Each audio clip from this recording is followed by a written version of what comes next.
In this episode, we are going to conduct a mock interview on designing a whiteboard like Excalidraw, Draw.io, Miro, OneNote, Zamboard, and many more. So, welcome back to Check the System Design series. So, today we have a special guest, Aakansha. She is a core maintainer at Excalidraw itself.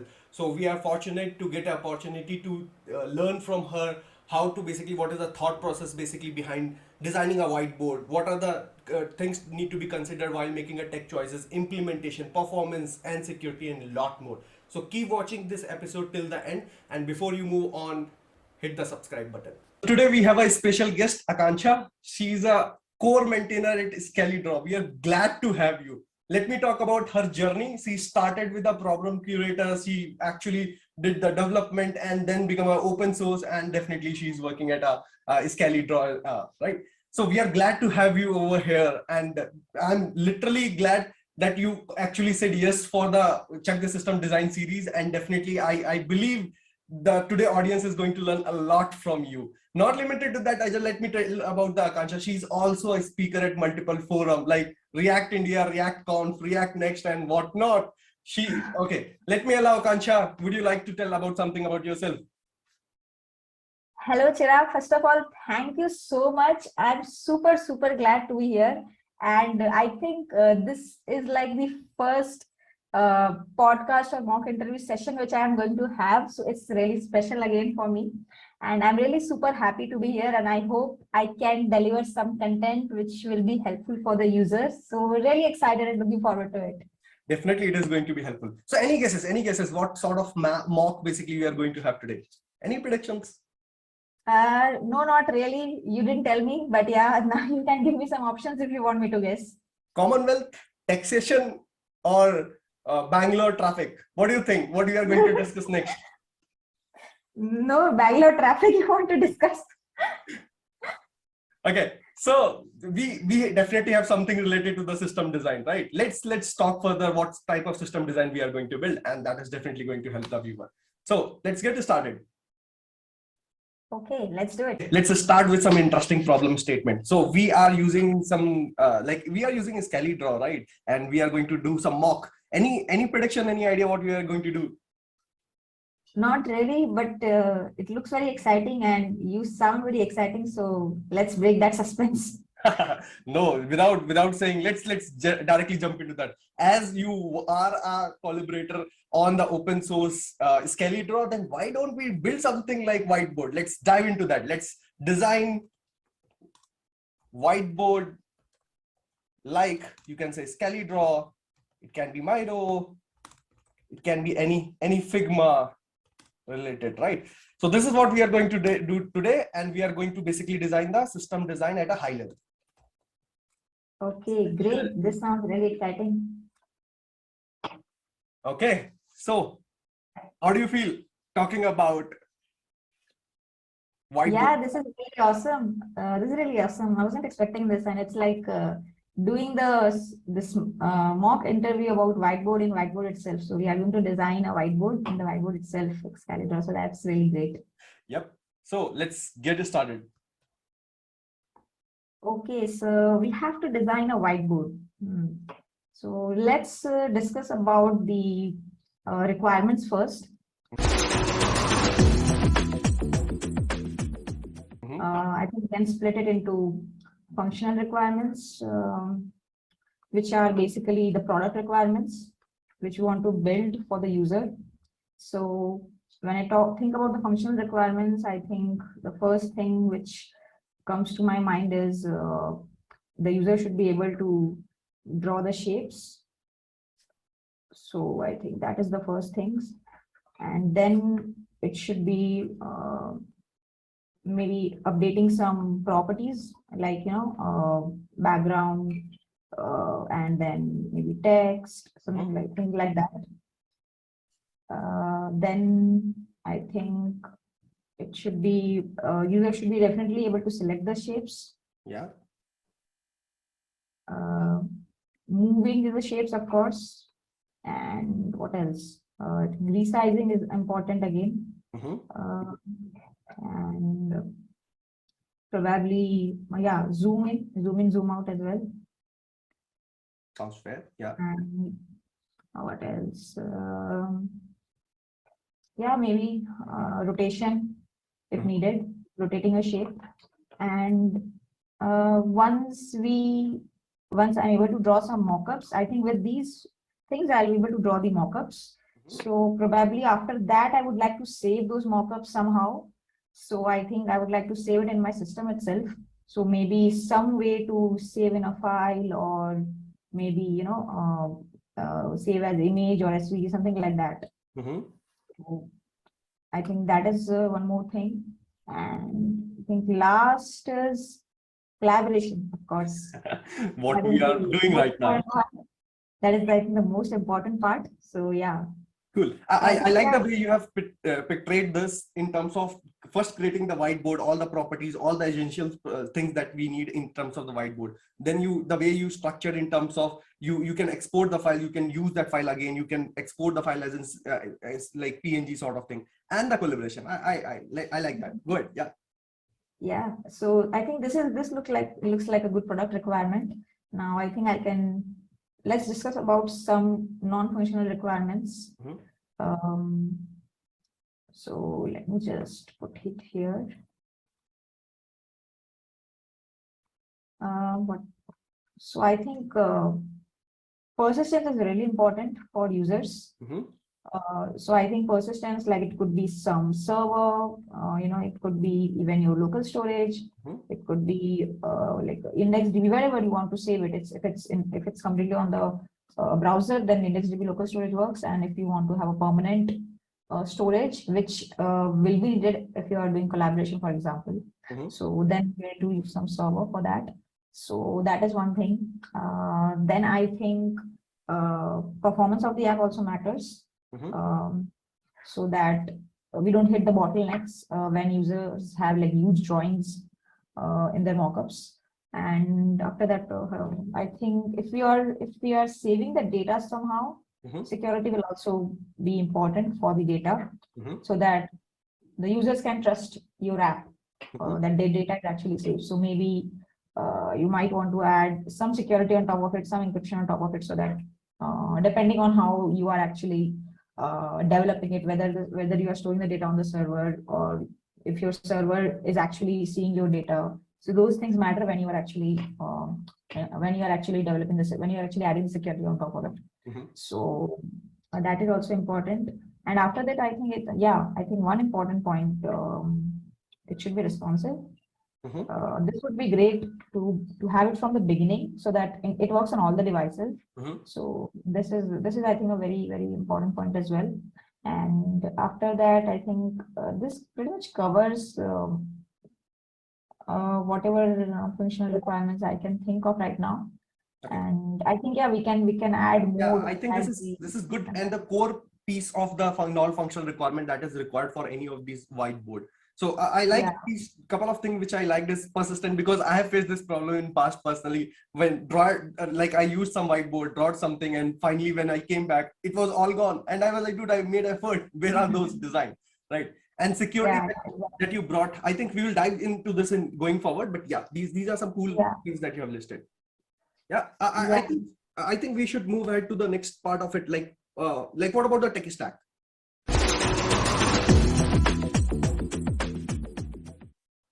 Okay, yeah, I think now that we have an idea about the product requirements and the non-functional requirements as well, let's think about the tech stack, how we are going to build it. Mhm. So let me just write it out here. So when I'm talking about the tech stack, since we are going to develop a whiteboard, I think I'll go ahead with Canvas. Mhm. And since we are having some UI on top of it, I have some button on click of which you can draw a rectangle.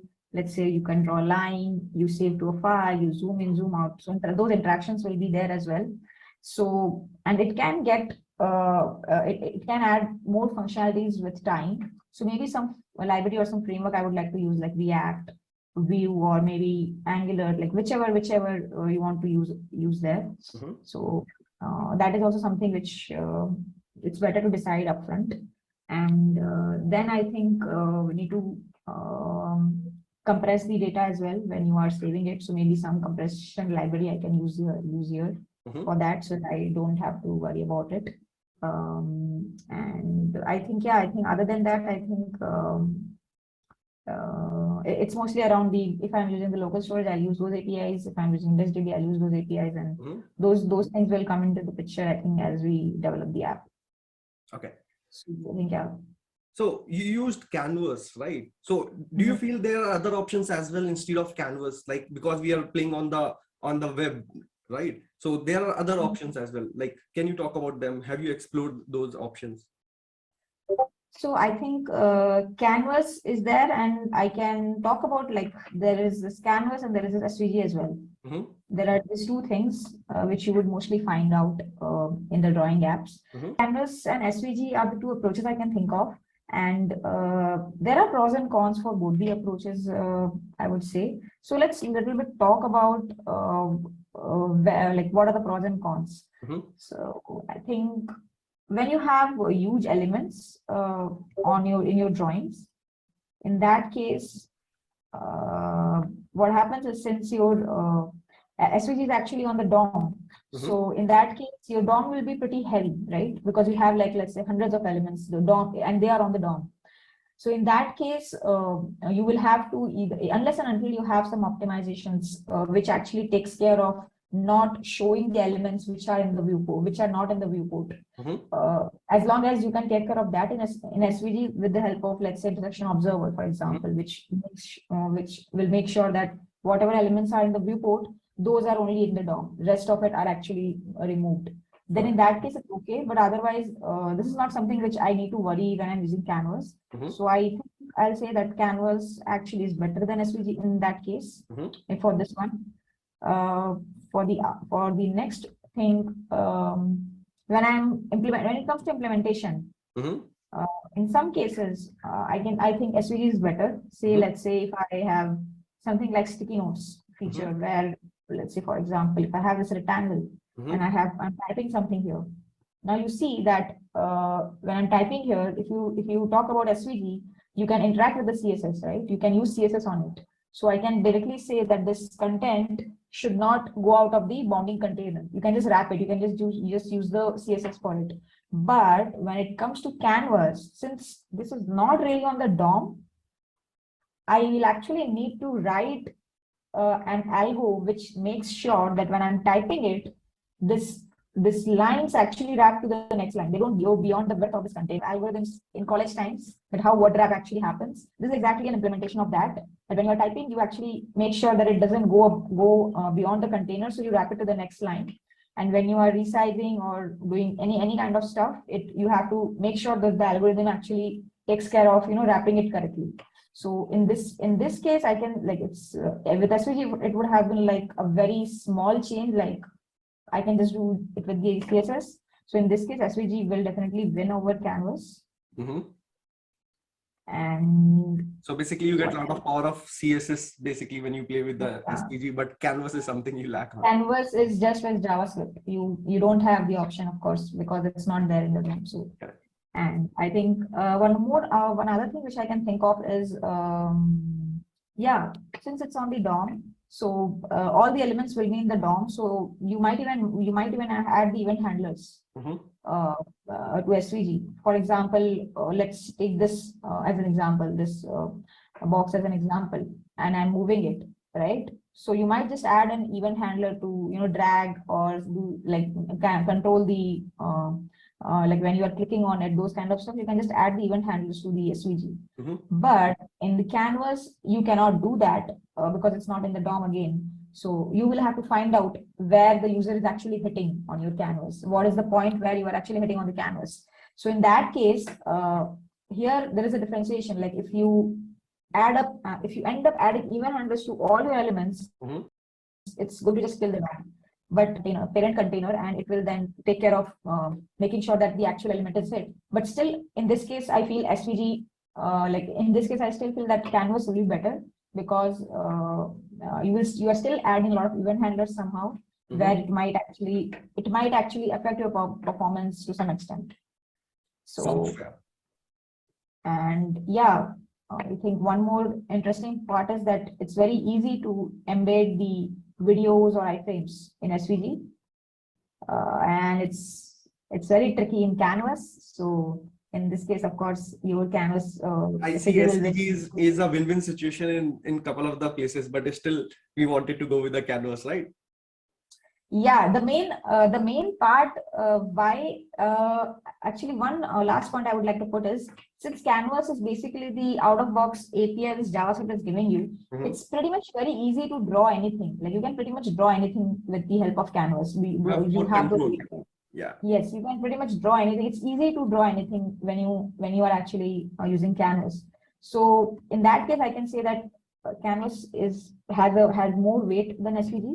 But when you are talking about, like, getting started, or if you are, so both approaches are fine. It actually is at the end, it's actually the developer's choice, because both approaches will have its own pros and cons, and we need to handle the cases in both the approaches down the line. If you go with SVG, you probably might have to take care of the performance right away, because to make sure that your DOM is not getting heavy with huge number of drawings. But when you want to embed video or iframes, images as well, SVG will be like very fast and SVG will be very easier to do, because the implementation wise, a lot of things will be easier in SVG, because you can just it's on the DOM, so you can do those operations very easily. But yeah, even down the line, even in Canvas, actually also we might have to add some caching layer to make sure that it optimizes the performance. Like we can apply a lot of caching in the Canvas to make sure that the existing drawings don't actually get rendered again and again. So that way, that will also improve a lot in the Canvas. So I think, yeah, it's ultimately it's the developer's choice. If as long as they are aware of the pros and cons of both, I think both the approaches are fair enough in both the cases. Sounds fair. You also talk about the browser storage APIs that we can use in order to store that. Probably we can write that also in the fourth point, right? So yeah, sure. I think, yeah, local storage or maybe IndexedDB, whichever you wanted to put that data in. Yeah, I think this is good in terms of the core tech stack that is required in order to build anything like Whiteboard, Excalidraw. Yeah, I think this is good enough. Like probably we can jump into the implementation part. What do you say? Yeah, I think we can. I think we have now a broader idea that what we are going to use, and I have decided to use the Canvas in this case. And I think we have the frameworks and everything in mind. So I think, yeah, I think we can jump into the implementation part. To draw a canvas and add some element. So how we are going to do that? Like, can you help with that? Yeah, I think this is the most exciting part. So let's jump into the implementation. So since I decided to use Canvas, so I think the first step definitely is just create a canvas, and let's give it window dot, the inner height, and just let's consider the viewport is what the canvas is. And so let me write it this way. And let's say the width is also dot inner width. Right. So I think, yeah, this is the canvas. And now let me actually add an ID to it so that I can get a reference to it as well. And I'll just keep it as canvas only. So yeah. So I think I'm pretty used to React, so I'm using JSX a bit. I hope that's okay. But yeah. So let's get the canvas now. I think let's get to the I'll just get it. And so let's say this is our canvas, and I need the context for the getting started with the drawing. So let's say I have the context here. It's basically using the Canvas context API. So now that I have the canvas, and it's a blank canvas right now. So now what we need to do is we need to get started with, the first thing we want to support is users should be able to draw rectangle. So let me scope it down a bit, because I think we talked a lot of things. So I'll just scope it down a bit so that we know what we are trying to implement here. I'll try to support drawing a rectangle and lines, let's say. Okay. Next is selection, definitely, because otherwise it's useless. Definitely. Moving elements, and maybe resizing. We'll try to cover resizing as well. And if time permits, I'll try to little bit dive into zooming as well. So Sure. yeah, so the first thing is drawing the shape. Mhm. So for that, the first thing always will be like, I'll just add two buttons here. Let's say one is, rectangle, on click of which you just draw a rectangle, and one will be for line. Let's keep it simple. Let's assume there are two simple buttons right now. And so now that I have two buttons, I need some, and when I click on it, I need to know which button I have clicked. So let's say I have some state in my app, which basically tells me that which is the tool, which is it rectangle or is it line or something like that. So this is what I have in my state, which is basically maintaining the configuration. And now when I have clicked on rectangle and I have set the tool as rectangle, now I want to start drawing. So now we need to talk about how you actually get started with drawings in the canvas. So for this, it's one important part I would like to explain here is that let's say I am moving my mouse pointer, nothing is happening, right? Now I have clicked on the rectangle here.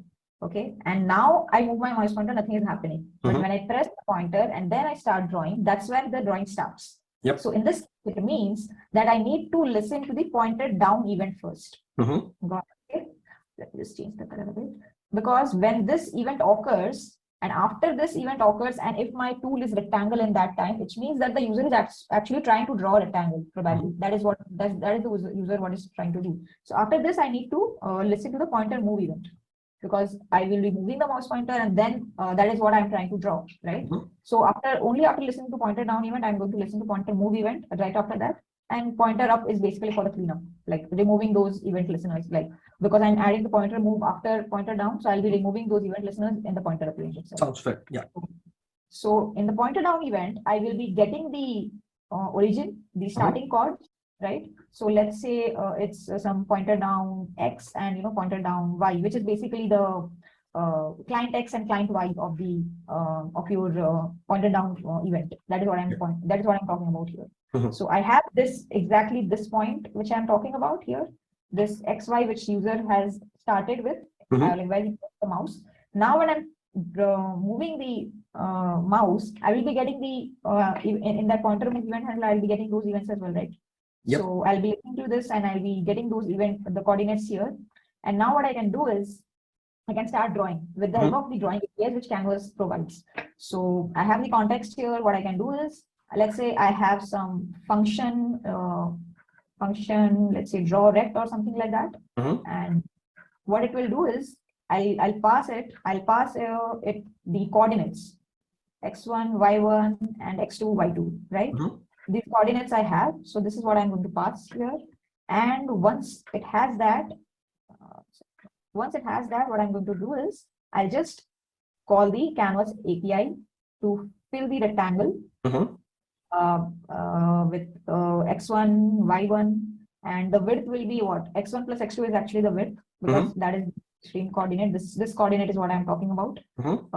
When you are actually drawing whatever coordinates you are in the mouse. So that is I can just calculate the width easily. So width is basically x1 plus x2. Maybe height is that is a difference you wanted to get. Yeah, exactly. So I think, 1 second, I'll just write it down here. So I think width will be what? X2 minus x1, right? And height will be what? Y2 minus y1, that is, or we can do the absolute if it's on the other direction. Definitely. So that is what I think we need to take care of. So yeah, so we can just pass the width and we can just pass the height here, and that's it. It will give me that rectangle. So now this function is responsible for drawing the rectangle. So now this function is being continuously called from the pointer move event. Correct. So let's assume that I keep on calling this function continuously from here and getting the coordinates. So now what will happen is, if I'm drawing here, this is what's going to happen, because you see it is going to draw the rectangles repeatedly, because I'm repeatedly calling the API. I'm calling the API, right? Draw. You're saying draw. It will keep on drawing for all the coordinates. Yeah, got it. It will keep on drawing, right? And this is not what we want. This is not really what we want. Actually, it will be this. It will keep on overlapping it. Yes. Not in this area, because I am keeping the first coordinates same always, the pointer down coordinates. So this is what is going to happen, and this is not what we want. We want to find the rectangle. So we have to make sure that before starting the drawing, I always clear the canvas. I always clear my canvas and I start fresh. So for that, what I can do is I can just clear I have this clear rect API, which basically clears the canvas draws it's basically erasing the entire rectangle, whatever dimensions you pass in. So what I can do is I can just pass, let's say, 0, and maybe the width and height of the canvas is what I'll pass. So this is what I'll be passing. And this will be actually just clearing that particular rectangle dimensions which I'm passing. So now I have cleared the rectangle. Every time now I draw, I'm first clearing it and then I'm drawing, clearing. This is what is happening now. So now it will be just a simple rectangle which you will be seeing. The other ones are. So yeah, this was something really important which I wanted to put up. So yeah, this is fine. How you want to structure your state of you can say any of your canvas or any of your element basically. Like we have one of them, right? What about like how we are going to store it, maybe consume it?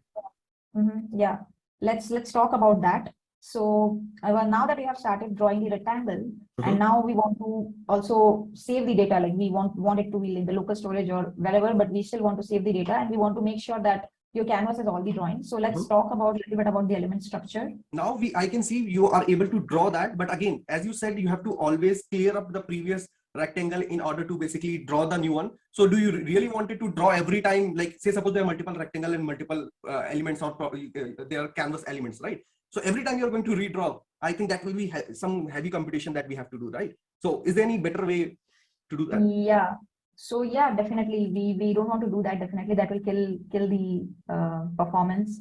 So actually let's talk about the element structure, how we are going to store the elements, and how we can actually improve the performance, which you just pointed out, that since you have all the elements and I'm clearing the canvas, so how can I improve the performance? So now that I have the rectangle here, let's talk a little bit about how I actually store those elements in the memory. So let's say the element structure, let's try to keep it minimal. So maybe I'll just have the XY coordinates. The XY coordinates I will have, and maybe then I will have let's say the width. The width I will have, and the height I will have, the height of the element. Maybe then I will have the background color or the stroke color. This is, I think I can think of the element structure right now. So let's just probably more properties can be extended as per the use case. Probably can, yeah, that will keep expanding, but let's keep it as minimal as possible for now. Let's say that this is the structure which I can think of right now. So now I have these are the elements, and one important property I forgot, the type. That is important. Otherwise, I won't be able to differentiate which is the type is if it's rectangle or it's a line, right? So let's say this is the element structure, and now as I start drawing the rectangles, I will have an array which will be basically object of these elements, array of object. So I will be basically, it will be like this. I will have element 1, element 2, like this. It will be basically and each element is here this individual element, right? So when you have array of object, probably you need some identifier as well. Yeah. Not yet, not as of now. I don't need identifier as of now. Okay. We'll see if we want to add an identifier later. But yeah, right now let's keep it simple, and let's say this is the array of objects, and whenever I am drawing on the canvas, clearing the canvas, let's say I loop through all the elements and draw it again. This is what is happening right now, which is not optimal. So what I can do is we can have separate canvases for the elements. For each element, we can have a separate canvas, and we will be caching that canvas, and we will be just taking a snapshot of it. And if those elements haven't changed, we will just render it as it is. Like we will just take the snapshot and put it on the canvas. If not, then we will of course generate the drawing again and draw it again. But if it's not updated, for example, right now I'm just interacting with this rectangle, and I have this circle, I have this, another rectangle. These two can come from the cache. I don't need to regenerate it again. So I can just take a snapshot of it, and I will use that snapshot when I'm actually drawing again on the canvas. But for this one, since I'm actually updating it, this will be regenerated again. Sounds fair. So basically the one which you're operating is something which is actually being drawn, and rest is cache snapshots. Yeah, rest is cache. Yeah. So now what I can do is, let's say now it depends how I want to cache it. There are various ways to cache it. What comes into my mind right now is, if I'm storing these elements in the memory, and whenever I am adding some attribute, so let's say I have a function which is update element, and just change the color for this. So I have this function update element. What it does is it will take the let's say it takes the element, the original element, and some attributes which it wants to update, right? Sure. And what it will do is it will basically update that particular element with those attributes. Let's say I pass the width and height here, which needs to be updated when I'm, let's say, resizing, or let's say I just when I'm moving the shapes or whatever. So this is the update element which will take care of updating that particular element in your memory. Okay. Now I can be sure that whenever this element is updated, I need to regenerate that element on the canvas. So what I can do is I can probably just maintain a weak map, what it will do is basically the advantage of weak map is that you can store the keys as objects. It's basically references of object, which you can't do in the normal object or normal map if you use. So in this case, what will happen is every key in this will be the element itself. It will be that element itself, that object, this entire JSON structure. Sure. This entire JSON structure will be that key. And the value will be, let's say, the canvas, let's say the element canvas for now. That is the value. So now what I can do is, whenever this element has actually, whenever there is some drawing which has updated, this weak map will see, this cache will see this. Let me just rename it as element cache or something, so it's more clear. So let's say this is the element cache. This is the element cache. So whenever I am clearing the canvas and drawing again, the element cache will check, hey, this reference is there in my cache. If not, let me redraw it. If it is there, let me just take and let me just use that snapshot. So you can just use this. You can just use the draw image API of the canvas which it gives you, and you can just draw that canvas at the particular coordinates. So this really helps. This really helps you in optimizing a lot, because you are not really drawing every time. You are just drawing whichever drawings are whichever drawings are actually updated, not the entire drawings. Sounds fair. So, I think this is something interesting. So now I think we have drawn that rectangle. We have also optimized for multiple rectangles and multiple drawings that we have. What else? Like maybe we can play around with some selection, something else. Yeah. Yeah, sure. Yeah. So now that the drawing will be working, and we know how it is working. So now let's say I want to, and similarly line will also work the same way. Just the API you will use line, move to and line to APIs. Like there are APIs to draw the lines. So I'm not going into that.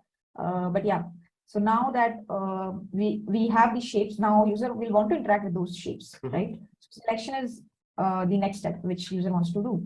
So how do we do that? So in that case, what we need to do is, let's say if we have this shape and we just drew this shape, and now I want to enable the selection on it. But since it's a canvas, you can't, of course, add the event handlers. What you have to do is you have what you have is the coordinates of where the user is actually pointing or user is clicking or whatever user is doing. Those coordinates are the only way which we have. Now what we are going to do is we will take those coordinates, and we have the elements here in the memory, and we have to check whether that coordinate is actually hitting any element. That is what we have to do. So now that we have the elements and we have the XY coordinates, XY width and height of those elements. So now what we are going to do is, let's talk about the rectangle first. So yeah, let's talk about the rectangle. So what I can do is, let's say the user is again here, XY. User is not here. Let's consider this is the point XY of this rectangle which we are storing in our memory. And let's say the user is somewhere over here. Okay, somewhere over here. The point where user is. So now, 1 second. This is where the user is, let's say. Okay. Now I have the coordinates of this one, right? And of course, again, I need to first check whether the user is actually trying to select. So again, if you are moving the mouse, I'm not. When I'm pointing down and then I'm actually doing something pointer up, then only in that case I'm actually trying to select it, right? Because that is how you select. When you're clicking, you are actually initiating two events. You are pointer down and then pointer up. That is the way it works. So I will be listening to these two events, and I will be checking whether the coordinates where user has actually done the pointer down and then the pointer up, are they close enough? Because those should be in the same point. Because if I do this, my pointer down and pointer up are different. Pointer down was here, and pointer up is somewhere over here where I just left the mouse. Correct. Right? But in case of click, it's almost same. So we can use some threshold, but it should be like the difference between those coordinates should be very minimal. So let's say we keep a threshold of 10. Okay. So let's say we have the pointer down coordinates and pointer down y, and then we have the pointer up coordinates as well. So let's say we have the pointer up x and pointer up y, and we just check whether the difference, first thing we check is whether the difference is within the threshold. That's pretty easy enough. That the difference between the pointer down x and pointer up x should be like let's say less than 10, and similarly for this point also it should be. So now we need to check whether this is really hitting a shape, because this user is trying to click on the canvas, but whether the user is actually trying to interact with some element. So in that case, what we can do is we can just check whether the coordinates where the user actually where the user is actually clicking are those coordinates within the bounding box of the element. And by bounding box, what I mean is this entire boundary. This entire boundary is what I'm talking about. So the bounding box is, what is the bounding box for us? X is it's basically the xy coordinates. And if the let's say if I'm talking about the x coordinate, if that x coordinate is within this range, if it's within this range, right? If it is within this range, then I can say, okay, then it is actually colliding with my x coordinate of the box. And for y, it is actually this range. So what I can do is I can just see whether my coordinate which I got, let's say the pointer of coordinate which I got, pointer of x is actually greater than or equal to x. And let me just consider this point as well as x1, y1 to keep it simple, so that it's more easier to calculate. So I can say that x1 is basically x plus width, which are, because that is what I'm storing in my memory, and y2 is y plus height, right? So what I can do is it's less than or equal to x, and pointer up is also less than or equal to x1. Got it. Where this range should be fine, and of course pointer y also greater than or equal to y and less than or equal to y1. And you also talk about some threshold, right? Because user can't be precise probably in certain cases. Yes. So yeah, definitely we should keep some threshold. That threshold. So for this one, it's basically this box right now. But still, if we want, we can keep some threshold outside this, so that it's plus minus 10 pixel, let's say. So we can keep that threshold. Yeah. So the difference between these, we can just make sure that it's we still allow the threshold of plus minus 10 pixel. So that is what we can consider in both the cases. So that user can, even if he clicks near these box, somewhere near the box as well, still it will work. Fair enough. Yeah. So yeah. So I think if this condition is satisfied, and if the user is within this range, and you can just plus minus 10 you can do here itself. I'm not writing it here, but yeah, this is what I mean. So if that is if it's in that range, then there is a chance that hey, user is actually trying to hit an element. And that is where we can say that, okay, user is actually trying to, interact. Let's say if it matches with the coordinates of this element, then we can say that, okay, he's trying to hit this rectangle. So now, how do I actually, now that I know that it is trying to hit the rectangle, I need to have some identifier that, okay, this is the particular rectangle which I am trying to select. So in that case, I can go back to the state again, where it was. I kept the state somewhere. Yeah, I think it was this. So I can just bring it down here. So we have the tool selected in that case. And let's say I have the, I can also, now I can have a selected element ID as a selected element as well. So I can just keep it as this particular element, the red element, which I just figured out when I satisfy this condition. So now I know that the selected element is this, right? So now the element is selected, and now you can do those visual things. Like if the selected element is set, what you can do is you can just, if you want to draw some boundary, like you want to draw some border kind of thing, like what this dashed border, you can just draw that rectangle when this element is set, because you have the coordinates and everything. You can just take those coordinates and you can draw this rectangle if you want to differentiate the selected and non-selected elements, and whatever like cursor update and all those things we can do, because now we have the selected element in memory. So selection will start working now for the rectangles. Sounds fair. So yeah, this will start working. So yeah, let's start with moving. We have the selected element, and now let's say user is trying to move the element. So the first thing is, of course, the element should be set in my state. I have the selected element set or not. And in this case, I have a rectangle. So let's say this is the rectangle, and I'm trying to move it here. Okay. And actually, let me copy this itself, so it's more, the dimensions are also same. And let's say the point here is what? X1, Y1, and put it in different color. And this one is some X2, Y2, which we don't know yet. This is the final position. So now what I'm trying to do is when I have a selected element set and I'm trying to move the element. So the final position is this. Now, how do we calculate this? How do we actually know? What we have to do is we need this particular coordinate because let's say I started let's say my cursor was here somewhere. To keep it simple, let's say my cursor was right in the corner on the top left corner, and when I left the mouse, this is where my cursor was, because that is how it will be moving. Sure. Right? Like if I do this, my cursor still stays there. So this is the point where I left it. So now if you see what I just need right now is I need to update the coordinates of my rectangle, this is XY, to the final coordinates where I actually left the mouse, because that is the coordinate of the rectangle, the top left coordinate. This is where I'm leaving the mouse, and this is exactly the top left coordinate of the rectangle, because that is where I had actually touched when I was moving. This will be pretty simple because it's just updating the final coordinates. So let's say I had my pointer move event where I was tracking the movements and got the client coordinates from there. And I can simply update it. I can simply call the update element method and pass in my rectangle element. Let me just write it rect element so it's more clear.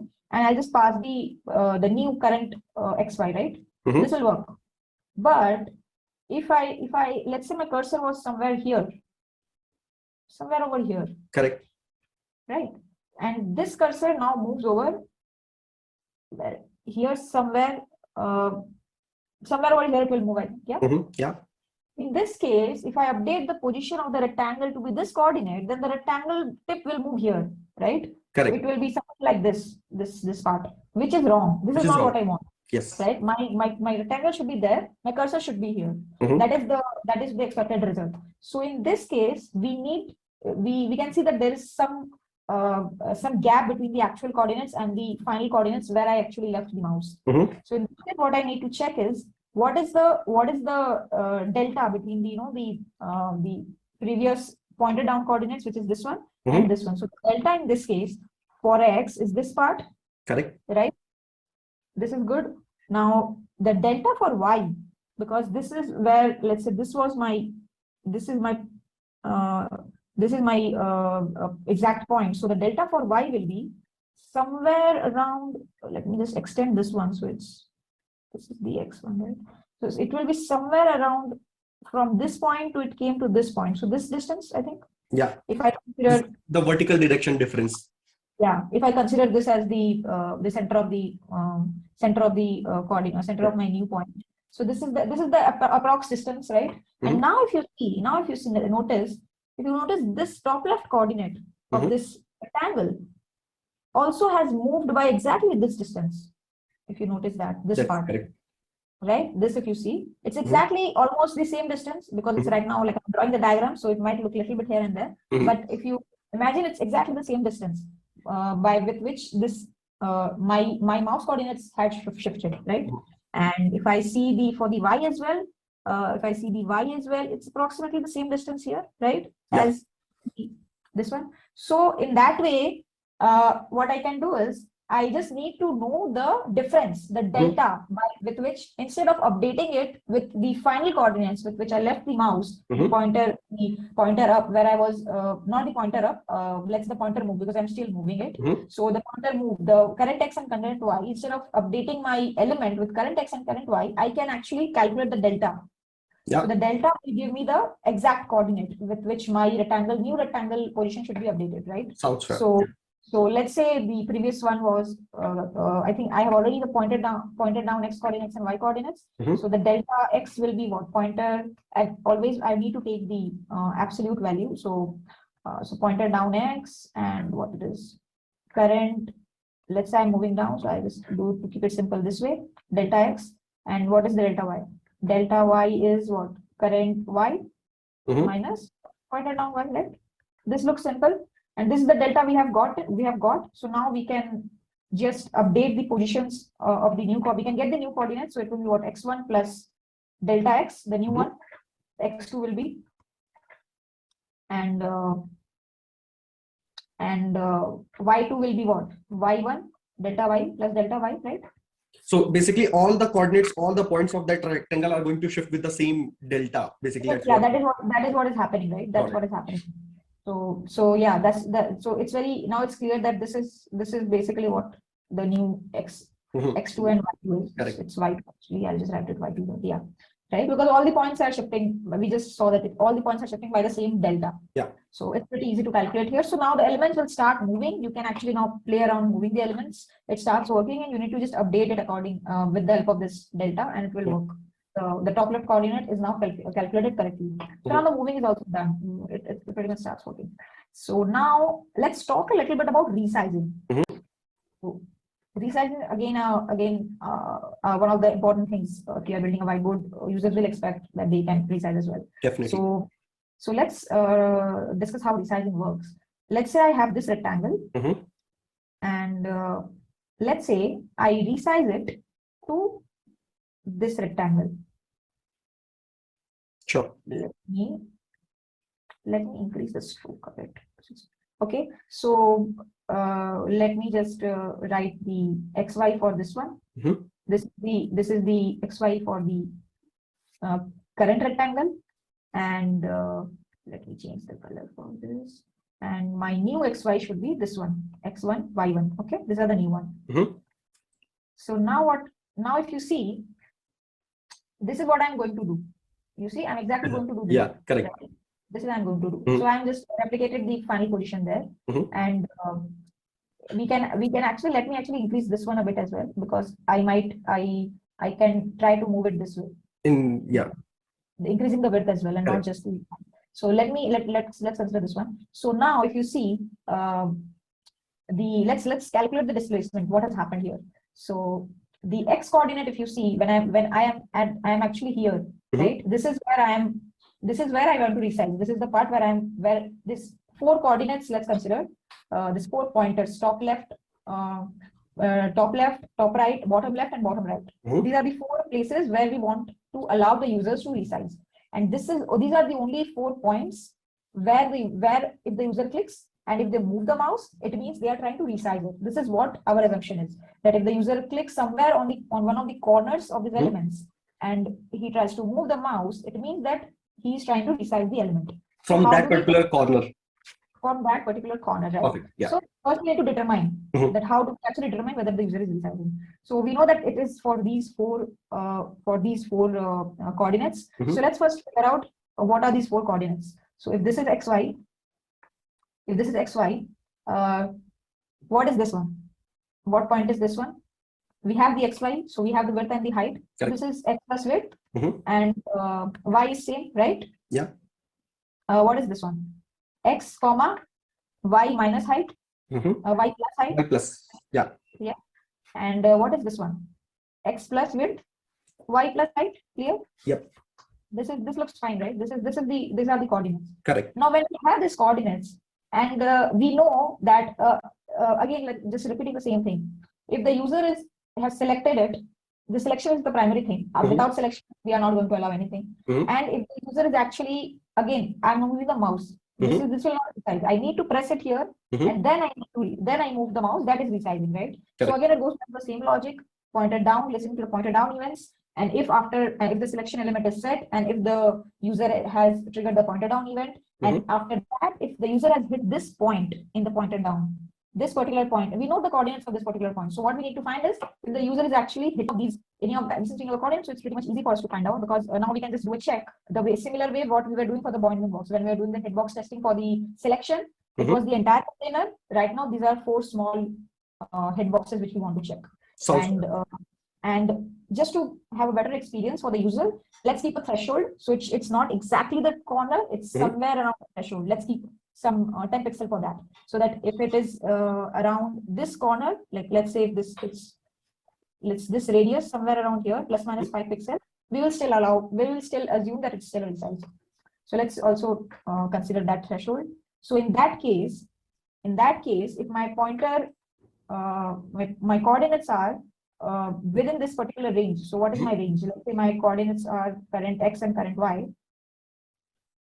And what I'm trying to find is if my current X is for top left, what it will be. Let's say if we are considering the threshold, then if I'm clicking here, then what it will be? It will be somewhere around, if my diff of this current X and the element, which is element.x, let's say, if this diff is let's say less than or equal to 10, because that is the threshold, then I'm clicking the X coordinate of this point, and current Y is minus element Y, because that is the top left part, is less than or equal to 10, then this means I'm hitting the top left.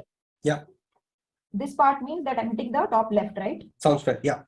Right. Similarly, what about the top right? We know the coordinates are x plus width comma y.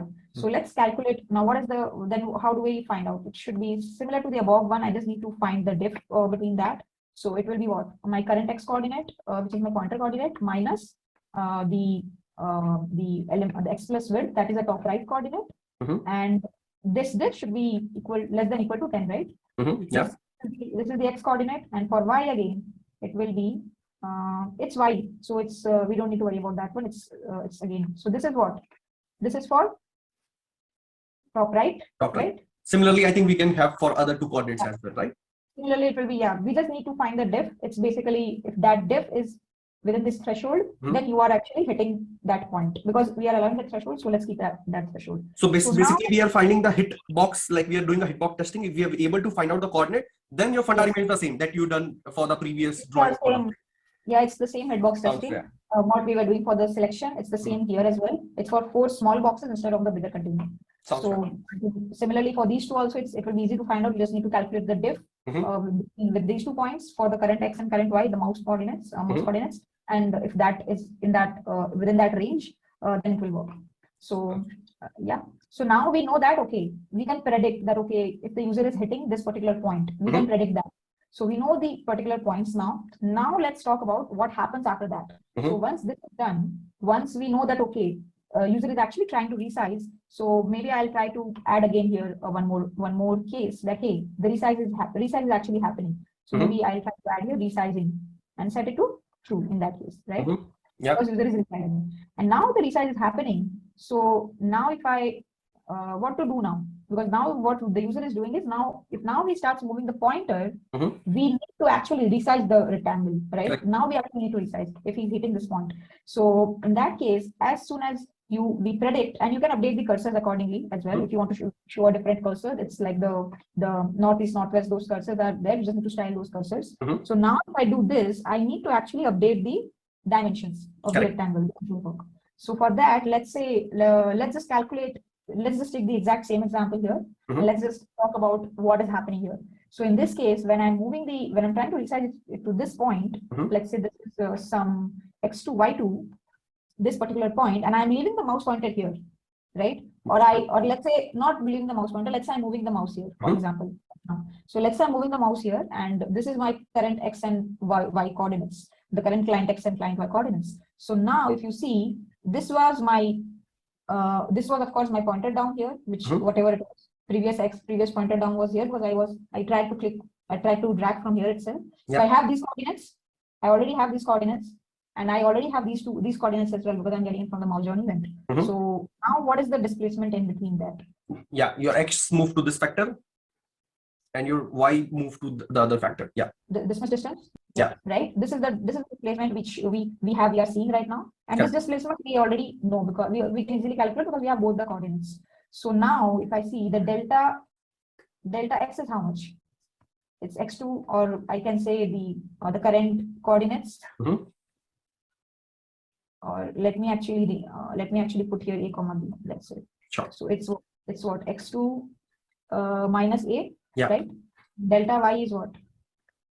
Y2 minus b, right? This is the delta I am having right now. And now you see, what I need to do is I know these points, and I know, as per the similar, like the previous logic, every point will move by the same distance, right? So this point is of course moving by the same distance. It's easily visible here. So x, now if you see, if x has the top left coordinate has also displaced by the same distance, So when I'm updating the element, if I see that it's this top right coordinate which the user is clicking, because every time it will be different. If I'm in the top right coordinate and I'm moving it, and I see that the delta y has also changed and delta x also changed. So if delta x has also changed, then it means that width has also increased, right? Correct. Because in this case, x has also changed. If y has changed, then that means height has also increased. So these are the two factors which we know if the resize is happening. So now what we can do is we know that since it's this pointer, the x coordinate is not going to change, the top left coordinate is not going to change because I'm moving the mouse on this side. So x attribute element.x remains same, right? Yeah. Element x is remaining same, but y is changing because I'm increasing the height, right? So in that case, the y will be, and we know the delta is again the same in both the cases. So the y we know, y will be simply y2 plus y plus the delta y, let's say. It's the displacement. So this is the y. We know the x coordinate. Now we know the y coordinate. So we know the top left coordinates of the element. Now the width. Now since the delta x has changed, and delta x has changed, but x has not changed. So the width has changed, right? So now we need to calculate the width, and width has exactly gotten updated by the delta. Right? Yeah. This is the delta which has been updated. So now we just need to update the width as well. So when we call this update element function, what we need to pass is we need to pass the element, and we need to pass the x remains the same. So let's not worry about that. Y will be updated. Y will be the element dot y plus delta y, and the width is also getting updated. So width is what? The element width plus the delta x, right? Correct. This is what is happening exactly, right? This is the factor by which my width got updated. So yeah, similarly, now it depends. Now this was just for a single the top right coordinate. Now if you similarly, so now when I actually do this resize, if you see my x coordinate, all the coordinates are x coordinate is not changing, and we did not pass x coordinate. Y coordinate is of course changing. We actually updated the y by delta y, the different displacement. Width is changing because I'm also increasing the width here, and then we reach this point and it's done, right? This is what I exactly replicated this case. So it depends now again if it was this, if it was again this one, and say I actually tried to do this, only this. In this case, if you will see that there is no displacement in there is no change of coordinates in x. If you see, correct, only y is changing over here. The x coordinate for this one is not changing. I'm talking about this point. It's not changing, right? Because the width is not increased. So in this case, there is no need to update the width. It's just the height. It depends. We need to. What sort of resize basically we are doing? Which dimension resize is being done? Yeah. I think this is cool. I think this gives an overview idea of about when you're thinking about a resize, what are the factors, what are the things comes to mind. And I think overall updating the drawing thing is same. It's just the playing with some geometry in order to find out the right set of coordinate is something that we are doing, right? It's all about hitbox. It's all about hitbox and calculating. So it's like as we just talked about the top right coordinate, we will have different logic. So we need to keep a check that which coordinate we are hitting. So in that case, I should have actually added here maybe some way to decide. If I want to keep it in memory, I can even add an attribute that resizing via, let's say, top right. Got it. Just to check. If needed, I can keep it in memory as well. So because that is really important. Based on that, the final dimension will change based on from where we are actually trying to resize. So, I think this is good in terms of the resizing. We dive into a lot of things in terms of resizing. Would you mind giving some glimpses of how zooming works? Like, we don't want to drill down, but yeah, some glimpses on that. Yeah, so zooming is basically scaling up the canvas. We have the scaling API which the canvas gives you. So what you do is when you have a zoom button. So let's say we already talked about. I think there was some layout I was building. Yeah, let's say I have a zoom button here, and in this one, when I press this one, I want to zoom in a bit. So I can have some intensity of zoom, which will keep on increasing as I press this button, as I keep on pressing this button. So let's say that is intensity, we can keep it as, let's say, 0.1. By every time you press the button, it will increase by 0.1. And then we just need to scale the canvas using the canvas.scale API. And by default, it's 1,1. So if you increase it, let's say, so it becomes like 2,2, let's say. So what it does is, now when you do is 2,2, it is actually zooming in. and all the elements in the canvas are also zoomed in. So all the elements will be showing up wider, and the zooming will start working. The thing which we need to take care of is, let's say, the positions, because the coordinate system also changes when you are zooming in. Yeah. So the position of the elements is something we need to take care of. And if you are trying to zoom in from a point, like the pinch zoom, this one, if you try to zoom in when you are pinching it, then in that case, we need to a little bit dive into translation, because it's basically translating from this particular point and not the origin, which is, let's say, 0,0. So we are actually trying to zoom in from this point. So in that case, we need to actually translate the canvas through via that point, and then scale it, and then go back to the original state. So reverse translate it. Got it. So that is I think the out-of-box canvas is providing you something cool, which is a scale, just few transitions, few focus things that you have to take care of. I think we dive into implementation a lot, and this was a very detailed discussion about the implementation. Would you mind giving some glimpses on the performance thing and the security that we should keep in mind when we are building something like a whiteboard? Yeah, sure. So it actually depends completely on the use case. That said, you will be getting the when we talk about security, you are using, anyways, you will be using HTTPS. So you will be getting the network, that communication encryption which it gives you. But on top of it, if for example, in Excalidraw we have end-to-end encryption, which means that nothing in between, like when you are sharing the link with someone. Since let's say if I talk about collaboration, or let's say I want to share this drawing with someone, and that case I have to involve the server in between. So in that case, security starts mattering. As long as you are the client, it doesn't matter. You can keep it in the local storage. You can keep it the way you want. But when you start storing the data somewhere, that is where people start caring about the security. So in that case, you might want to encrypt the data on the client as well. So we just use the web crypto APIs for that. But it depends on the use case. If in your use case, if you can't actually hide the data from the server, then you might not be able to add it. But if that's not the case, then definitely I think you should try to add some encryption on the client side as well. So that helps in better security and performance. I think if you're using Canvas, caching is something which definitely is we should do. That really improves the performance. There's some other factors. For example, when you are actually zooming in, for example, so if you have noticed this, every device has their DPR, the device pixel ratio, and which it gets updated when you zoom as well. It depends on the browser, but it gets updated. So for that, if you use those in your calculations, the canvas doesn't scale very good. Like it will start to appear blurry if you don't take care of the device pixel ratio. So that is again a performance thing, so that your drawings appear smooth when you are actually zooming in. So you can use this DPR as well. And one more thing which I can think of is try to avoid decimal values when you are in any kind of dimensions, whenever you're using Canvas, because that leads to some extra calculations in the browser. So try to round it off if possible. Wherever, try to round it off so that it helps to do those in the Canvas. Those becomes easier. I think those are few things which, if you are using Canvas, better to take care of those things. Yeah, I think this was a great discussion. Like we covered the functional, non-functional, tech stack, implementation, overview of like security performance. I think this is something which folks are going to like. Definitely this was a long discussion, but I feel like this is going to be very interesting when people are going through. Even I went through, and there was few learnings for me as well. Although there's like definitely a lot of things where people can chip and people can go and dive into more of stuff. But yeah, thanks a lot, Aakansha, for coming down and like literally making this Chakde system design series, which folks are definitely going to benefit. And I'm going to personally ask such question in the interviews, so be ready with that.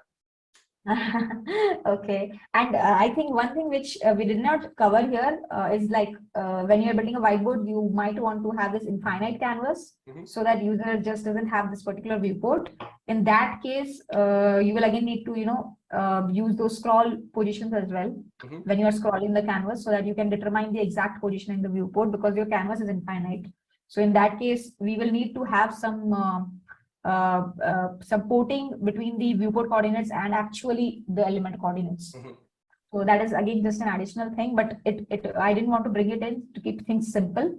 But yeah, Yeah, this was a mantra that came from the experience, right? So if you are going to implement such thing, always keep in mind. Now, as we are done with the HLD of a very complicated whiteboard application, although that is maybe a bread and butter for you because you're doing in and out, but how do you feel now? Like, how was this mock basically went?